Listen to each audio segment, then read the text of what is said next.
এবার যে ছবি আপনাদের দেখাবো তা দেখলে মন ভালো হবে আপনারও। পূর্ব সিকিমের ছবিটা দেখুন, শুধু বরফ আর বরফ, যেদিকে চোখ যাবে সেদিকেই সাদা বরফের চাদর। বরফ মোড়া নাথুলা, যত দূর চোখ যাবে বরফ আর বরফ। উচ্ছ্বাস পর্যটকদের মধ্যে। এই সময় যারা সিকিমে ঘুরতে গেছেন এই বরফ দেখেই উচ্ছ্বসিত তারা।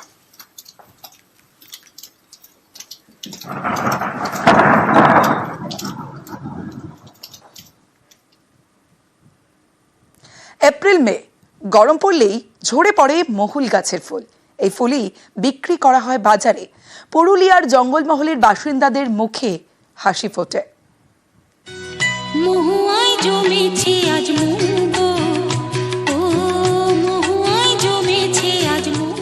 এটা মহুল গাছ।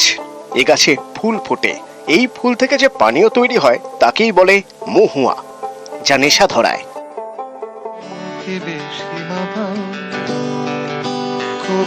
কবিতা মহুয়ার দায় নেই হিসেবে দেবা। পুরুলিয়ার জঙ্গলমহলকে মাতাল করে মহুয়া। গরম পড়লেই শিউলি ফুলের মতো ঝরে পড়ে মহুল ফুল। এই মহুল ফুল শুকিয়ে বাজারে বিক্রি করা হয়, তাতেই হয় লক্ষ্মী লাভ। তো এমনিতে আমাদের কিছু রোজগার ইনকাম বলে কিছু নেই। এই যে সময়ে বছর একবার মহুল হয়, হ্যাঁ, মহুলটা সেটা কুড়িয়ে সেটা আমরা শুকনো করি। শুকনো করার পর সেটা আবার বিক্রি করি কোনো দোকানে কিংবা কোনো হাটে। মহুল ফুল থেকে তৈরি করা হয় মহুয়া। এছাড়া সর্দি কাশি, বংক্রাইটিসের মতো রোগের মোকাবিলায় মহুল গাছের ফল কার্যকরী বলে দাবি। গাছতলা আছে, মহুল কুড়াচ্ছি, এখন মেলে দিব, খামারে মেলে দিব, শুকনো হবে কাল পরশু, তারপর ওই কুড়াই নিয়ে যাব। কেমন দাম? 35 টাকা। এপ্রিল মে জঙ্গলমহলের জেলাগুলিতে চাঁদি ফাটা গরম, কিন্তু পুরুলিয়ার জঙ্গলমহল জানে এই দুমাস মহুলের মাস। এই দুমাসে লক্ষ্মী লাভ। পুরুলিয়া থেকে ইন্দ্রজিৎ মণ্ডল, নিউজ 18 বাংলা। 2011 সালে বাঘের হানায় মৃত্যু হয়েছিল মৎস্যজীবীর। 14 বছর পর হাইকোর্টের নির্দেশে পরিবারকে আর্থিক সাহায্যের ঘোষণা করা হয়েছে। এখানেই অনেকে প্রশ্ন তুলছেন যে 14 বছর লেগে গেল এই আর্থিক সাহায্য পেতে। সুন্দরবন মৎস্যজীবী ইউনিয়নের তরফ থেকেও কিন্তু নানা প্রশ্ন সামনে তোলা হচ্ছে এবং বন দফতরের দিকেই আঙুল তুলছেন তারা।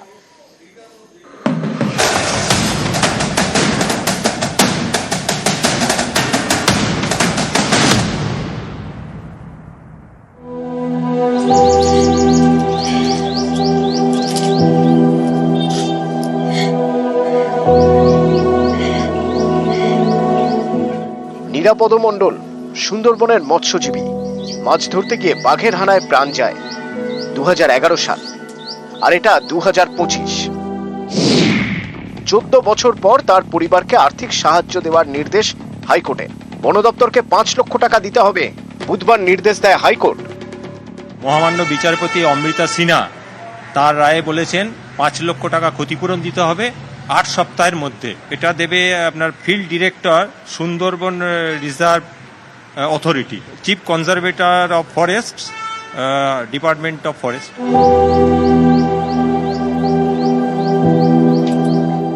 নিরাপদ মণ্ডলের পরিবারের সঙ্গে তালিকায় রয়েছে আরো 2টি পরিবার। তাদেরও আর্থিক সাহায্য করতে বলা হয়েছে, কারণ ওই 2 পরিবারের 2জন মাছ ধরতে গিয়ে বাঘের হানায় প্রাণ হারিয়েছেন। কেউ 11 বছর আগে, কেউ 6 বছর আগে। অনেকেরই প্রশ্ন, মারা যাওয়ার এত বছর পরে কেন আর্থিক সাহায্য? মৎস্যজীবীদের পরিবারের দাবি, মাছ ধরতে গিয়ে বাঘের হানায় মৃত্যু, নথিপত্র দিয়ে এটা প্রমাণ করাই সমস্যা। তাই বন দপ্তরের থেকে আর্থিক সাহায্যও মেলেনি। শেষমেশ কলকাতা হাইকোর্টে মামলা করা হয়। সেখানেই আর্থিক সাহায্যের নির্দেশ দেন বিচারপতি। মাছ ধরতে যাওয়ার জন্য দেওয়া হয় বোট লাইসেন্স সার্টিফিকেট, বিএলসি। এই লাইসেন্স দেয় বন দপ্তরের সুন্দরবন টাইগার রিজার্ভ। সুন্দরবনের মৎস্যজীবী ইউনিয়নের দাবি, মৎস্যজীবীদের অনেকেরই বোট লাইসেন্স সার্টিফিকেটের মেয়াদ ফুরিয়েছে। বন দপ্তর নতুন লাইসেন্স ইস্যু করছে না, তাই অনেকে নিয়ম ভেঙে অন্যের বোট লাইসেন্স সার্টিফিকেট ভাড়া নিয়ে মাছ ধরতে যান। যে যেমন পেরেছে, যাদের খুব বেশি প্রয়োজন তার হয়তো কেউ 60,000 নিয়েছে, কেউ 70,000 নিয়েছে, এরকম দিয়ে বেশিটা ভাড়া দেওয়া হচ্ছে। অন্যের বোট লাইসেন্স সার্টিফিকেট ভাড়া নিয়ে যেসব মৎস্যজীবী সমুদ্রে যান তাদের কারো বাঘের হানায় প্রাণ গেলে সংশ্লিষ্ট পরিবার পড়ে বিপাকে। কারণ খাতায় কলমে প্রমাণ করাই কঠিন যে ওই মৎস্যজীবী সমুদ্রে মাছ ধরতে গিয়েছিলেন। সেক্ষেত্রে বন দপ্তরের আর্থিক সাহায্যও মেলে না। সুন্দরবনের মৎস্যজীবী ইউনিয়নের দাবি, কয়েক দশক ধরে বন দপ্তর নতুন লাইসেন্স ইস্যু করে না, এর জেরেই এত সমস্যা। আমার যেটা মনে হচ্ছে যে এই যারা মারা গিয়েছিল এবং তাদের পরিবারকে এত বছর শুধুমাত্র এই ডিপার্টমেন্টের গাফিলতির কারণে হাইকোর্ট যখন রায় দিয়েছে, নিশ্চয়ই সত্যতা যাচাই করেছে, তাহলে এটা হাইকোর্ট করার দরকার হতো না যদি ওরা নিজেরা একটু সহানুভূতির সাথে দেখত। তারা ভাড়া নিয়ে যাচ্ছে, তার প্রুফ কি? তারা কোথাও কি জানিয়েছে যে আমরা ভাড়া নিয়ে যাচ্ছি? তারা জানাক আমাদেরকে যে আমরা আমাদের কার্ড নেই, আমরা মুখের কার্ড, সে মাছ ধরতে যায় না, তার জিএলসিটা নিয়ে আমরা ভাড়াতে যাচ্ছি। তারা যদি না জানায় তো আমরা তো জানতে পারবো না। দক্ষিণ 24 পরগনা থেকে অনুপ বিশ্বাস, নিউজ 18 বাংলা। শালকিয়ায় যুবককে পিটিয়ে খুন, অভিযুক্তরা বেপাত্তা, জোর চাঞ্চল্য।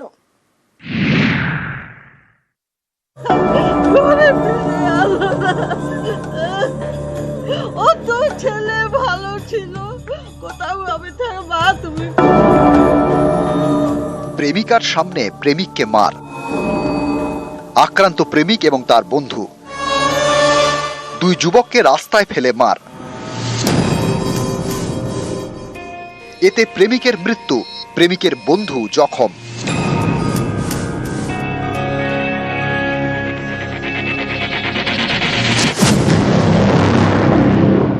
নিহত যুবকের নাম সাগর তিওয়ারি, হাওড়ার শালকিয়ার জগদীশপুরের বাসিন্দা। ওরা সব ডেকে নিয়ে গেছে, ও মেয়েটা নিয়ে গিয়ে তারপরে ফিরে এলো না। 10টা ছেলে মিলে ওকে মাথা মেরেছে, বাঁশ দিয়ে মেরেছে, ডেকে নিয়ে মার্ডার করেছে। ওরা সন্দেহ হচ্ছে কি ওর বাবাটা পয়সা ওরা সবকে দিয়েছে মেয়েটাকে শিখিয়ে, ও মেয়েটা আমার ছেলেকে ডেকে নিয়ে গেছে, ওরা সব তো ফিট করেছে, বড় বড় ছেলে। ঘটনার সূত্রপাত শুক্রবার সকালে দুই বান্ধবীর ঝামেলা ঘিরে। সাগরের প্রেমিকার সঙ্গে তারই এক সহপাঠীর গোলমাল হয়। দুজনেই ক্লাস 9-এর ছাত্রী। দুই বন্ধুর ঝামেলায় জড়ান তাদের প্রেমিকরা। সাগরের প্রেমিকাকে তার বন্ধুর প্রেমিক মনু শর্মা অপমান করেন বলে অভিযোগ। প্রেমিকার অপমানের বদলা নিতে সুর চড়ান সাগর। এসবই চলছিল মোবাইল ফোনে। সামনাসামনি বোঝাপড়ার জন্য হাওড়ার বামনগাছিতে জড়ো হয় দুপক্ষ। স্কুল পড়ুয়া প্রেমিকার সঙ্গে সাগর এবং তার দুই বন্ধু, এই 4 জনের মধ্যে একজন টোটো চালক, তিনি গাড়ি থেকে নামেননি। প্রেমিকা এবং বন্ধু সিদ্ধার্থকে নিয়ে এগিয়ে যান সাগর, অন্যদিকে 10-12 জনকে নিয়ে যায় মনু শর্মা। বেধড়ক মারধর করে সাগর এবং সিদ্ধার্থকে। তারা গুরুতর জখম হন। টোটোয় করে তাদের হাওড়া হাসপাতালে নিয়ে যাওয়া হয়। শনিবার রাতে হাসপাতালে মারা যান সাগর তিওয়ারি।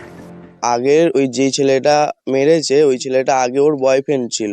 আর আমরা জানিও না যে এমনি ঝামেলা হবে বলে। আমরা বারণ করছি, আমাদের কথা শুনছেই না। আর মেয়েটা বলছে চলো ওকে মারবে, ওকে মারবে। প্রেমিকার বদলা নিতে গিয়ে খুন, এই অভিযোগে চাঞ্চল্য ছড়ায় হাওড়া শালকিয়ায়। খুনের মামলা রুজু করে তদন্ত শুরু করেছে পুলিশ।